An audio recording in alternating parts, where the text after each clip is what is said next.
Quando sai a Segunda Guerra Mundial, todo mundo sabe, Estados Unidos, União Soviética, Inglaterra se juntam para vencer a Alemanha e a Itália, e só conseguem vencer por um tantinhozinho, tá? Um tantinhozinho, a gente tem que ser responsável. Mas a União Soviética tinha uma força populacional fantástica, os Estados Unidos tinham uma força industrial fantástica, sim, tinham. Mas se tivessem esperado mais 6 meses, mais 3, 4 meses para iniciar e conseguir as vitórias que eles tinham, tá? Não sei se tinham ganho, não. Porque o nazismo tinha uma capacidade de mobilização e todos os países que eles iam tomando, eles aglutinavam seus parques industriais. Então é como se você estivesse lutando contra um bicho que cada vez que ganha um território se torna maior, maior, maior e mais forte. Terminada a Segunda Guerra Mundial,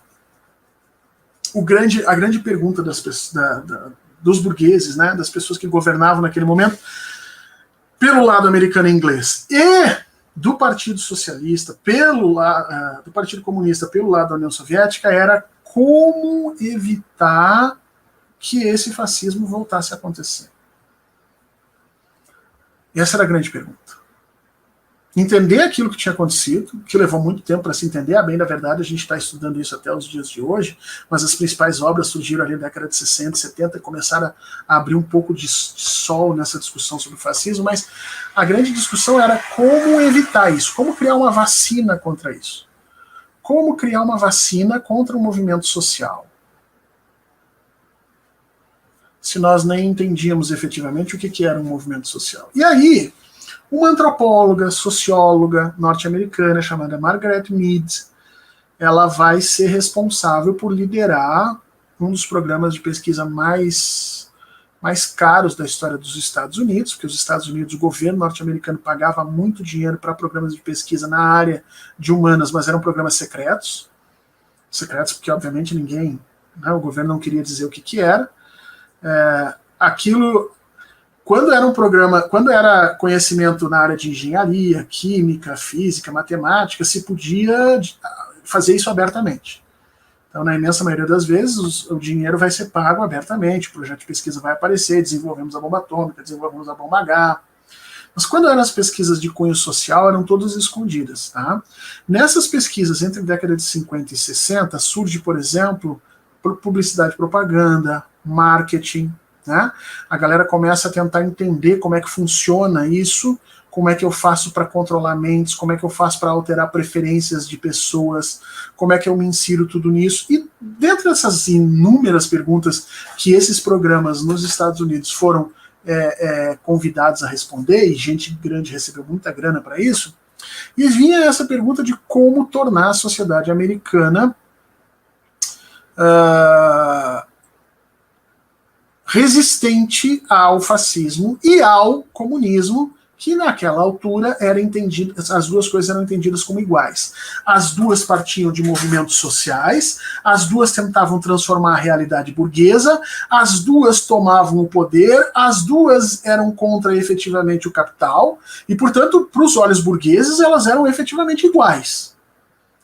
E a Margaret Mead, ela surge com uma ideia fantástica, que é colocada em prática nos Estados Unidos na década de 50, 60, 70 e em diante.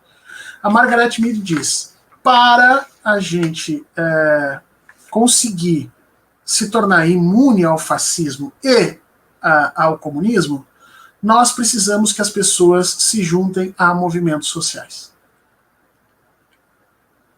Inicialmente parece um paradoxo, né?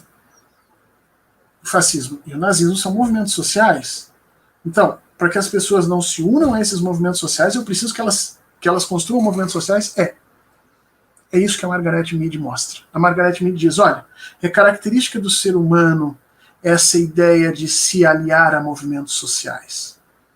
É característica. O ser humano precisa disso. Tudo que nós podemos fazer é escolher quais movimentos sociais vão estar à disposição das pessoas para que elas entrem. Porque se nós não agirmos, se nós não fizermos nada, elas vão acabar indo para esses movimentos sociais clássicos de transformação da sociedade. E aí começam a surgir movimentos sociais patrocinados pelo Estado com interesses da burguesia que visam transformações cosméticas ou laterais dessa sociedade. E os Estados Unidos financiam isso.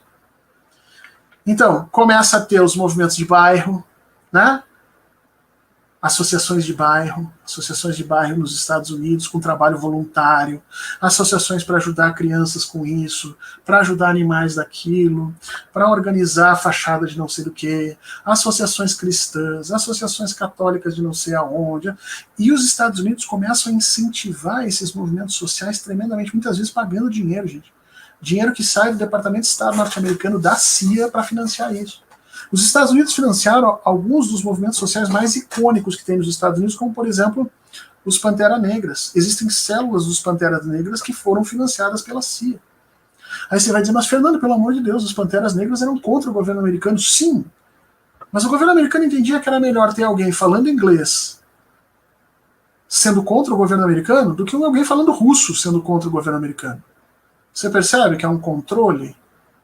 Além do que, uma vez que você está dentro desses movimentos sociais, você começa a entender, saber onde é que eles estão, é fácil de armar emboscada, é fácil de detectar quem são os líderes, é fácil de criar os processos de anarquia. Então, vários desses movimentos sociais vão sendo criados em função disso.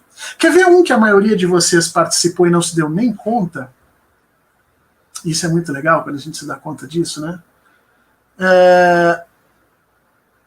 Os movimentos de música, especialmente aqueles movimentos sociais dos rebeldes sem causas, né?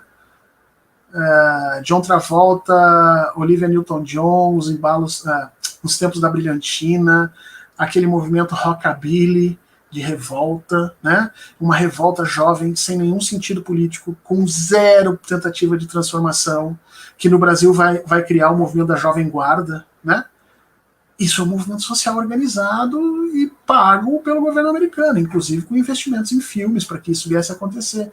Ou seja, segundo a Margaret Mead, eu preciso canalizar a força primordial desses movimentos sociais, que, segundo ela, seriam característica do ser humano, e a partir disso, então, desaguar essa força social em algo que não fosse negativo para o Estado, que não atacasse as estruturas de Estado. Surge, portanto, todos esses movimentos sociais cosméticos, que hoje nós da esquerda brigamos diretamente. A galera chama de esquerda Nutella, né? Tem a galera que luta pelo não sei o quê, aquela que luta pelo negócio verde, o outro que luta pelos direitos dos animais. Não estou diminuindo o valor de nenhuma dessas pautas, tá, gente?